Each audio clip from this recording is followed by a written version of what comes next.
Masalahmu di mana, Mas? Masalah kota. Kota. Berarti ada masalah nih dengan Ada. kota.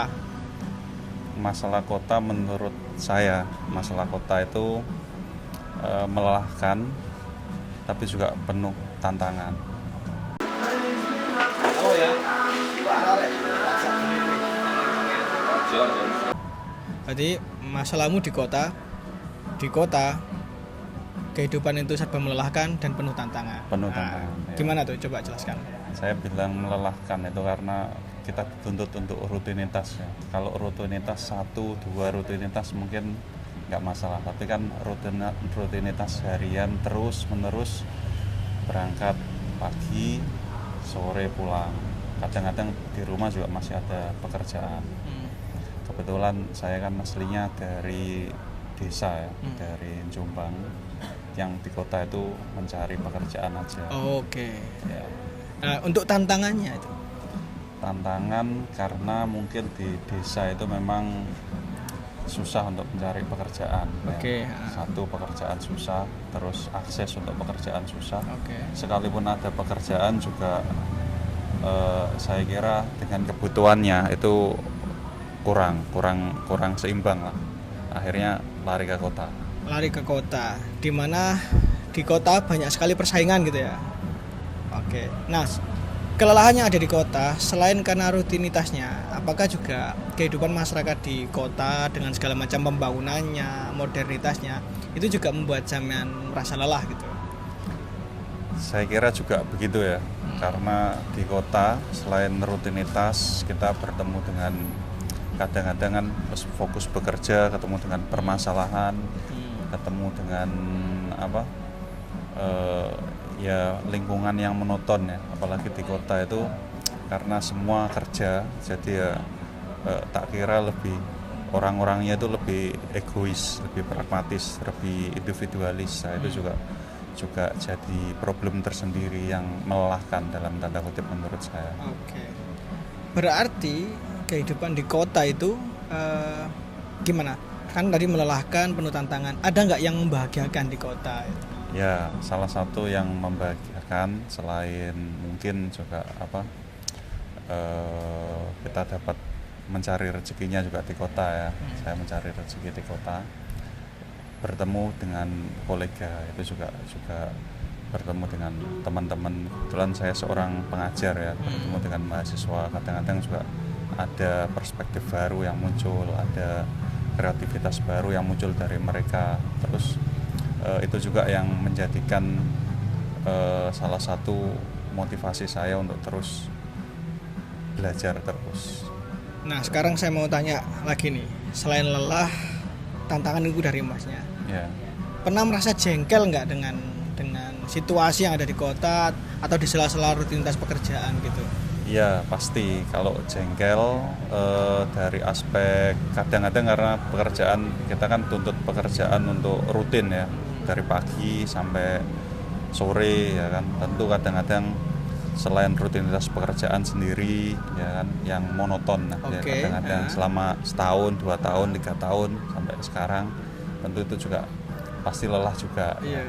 Terus di sela-sela pekerjaan juga kayak kota kan image-nya tentang pemukiman yang sangat padat, sesak, kemudian ruang untuk menikmati hidup itu kayaknya susah ya. Nah, itu yang membuat jengkel. Itu juga jengkel. Terus selain aktivitas kayak macet dan lain sebagainya, polusi dan lain sebagainya, dan juga ya meskipun banyak orang tapi punya aktivitas sendiri, juga kepedulian juga kurang, respect.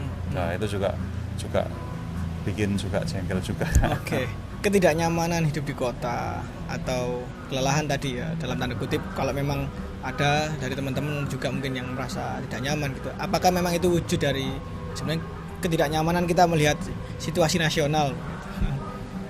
Bisa, saya kira untuk dilihat dari perspektif yang lebih luas itu juga bisa, karena mungkin juga aspek pemerataan pendapatan pekerjaan yang mungkin mayoritas berada di kota, sementara wilayah-wilayah pinggiran kota bahkan wilayah pedesaan juga kesulitan untuk akses terutama pekerjaan sama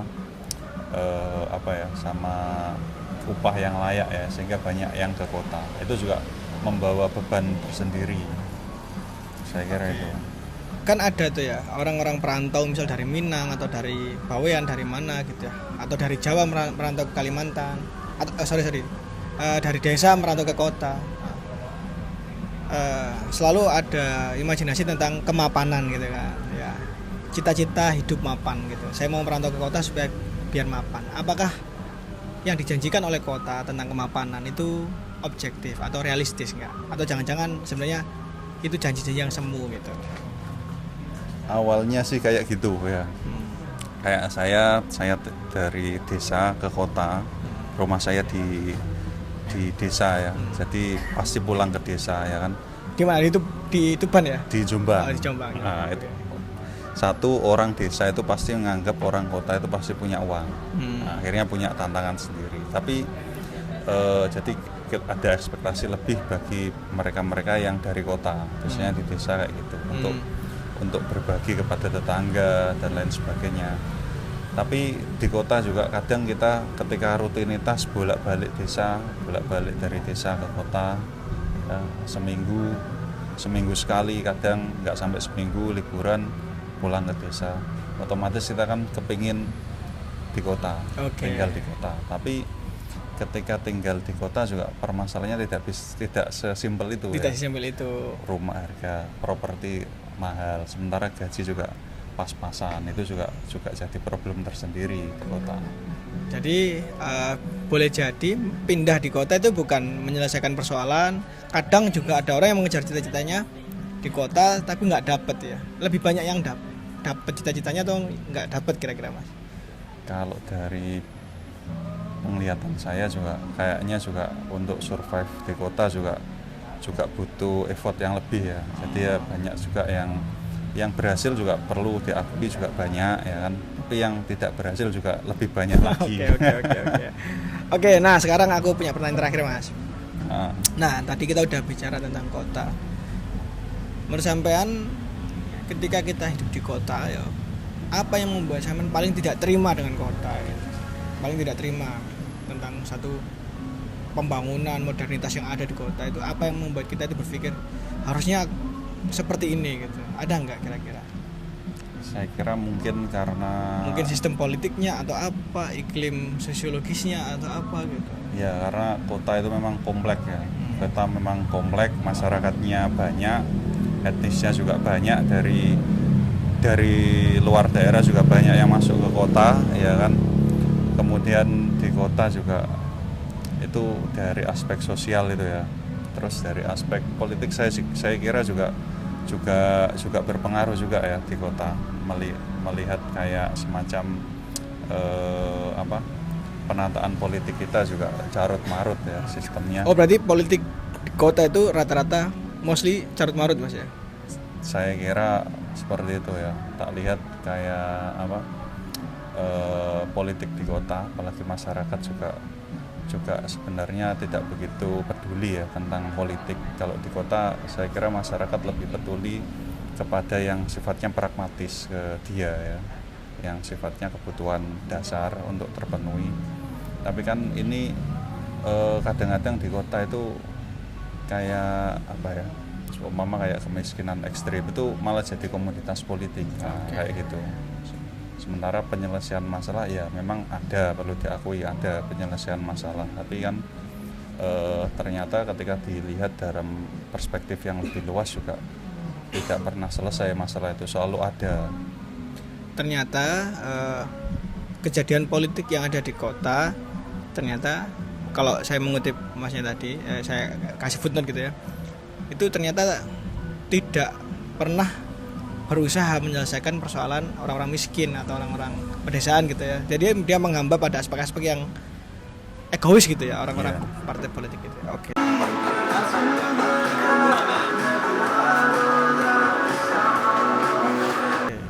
Oke Mas, kayaknya cukup sekarang 3 pertanyaan cepat Mas. Oke, siap. Nih, masuk itu 3 pertanyaan cepat. Sepakat atau tidak, kota modern membuat manusia semakin individualis?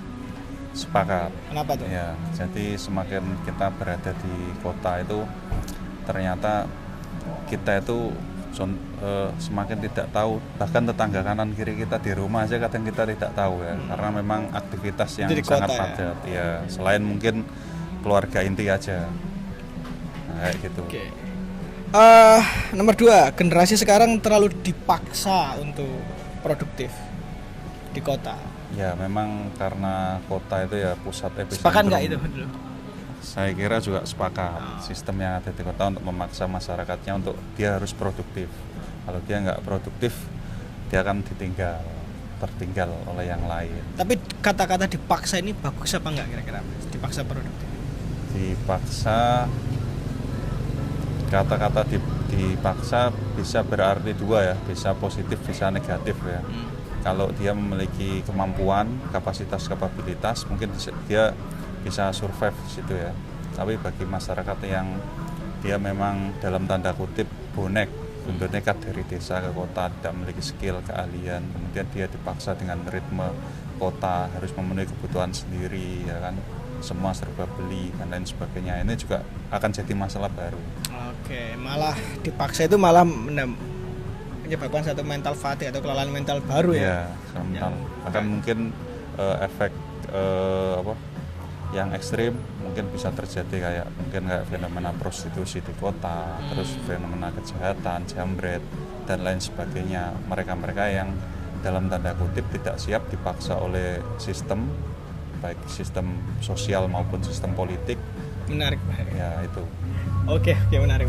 Nah sekarang terakhir Mas, sepakat atau tidak manusia hari ini di kota itu kehilangan ruang hidup yang tenang? Ya, kalau kita mencari yang di kota yang slow living ya, menikmati hidup, apalagi di usia produktif, susah kayaknya ya. Karena persaingannya semakin kuat ya, dunia kan kalau kita lihat juga tidak menentu ya. Dulu pekerjaan ada, sekarang digantikan oleh teknologi semakin berkembang, nah itu juga jadi tantangan tersendiri. Oke, berarti hidup tenang di kota itu wacana yang kurang realistis gitu ya? Ya, kurang. Mungkin ketenangannya dikembalikan ke sisi individu gitu ya? Ya, untuk mayoritas saya kira di kota ya tempat untuk cari aktivitas yang produktif. Oke, terima kasih Mas. Siap. Oke.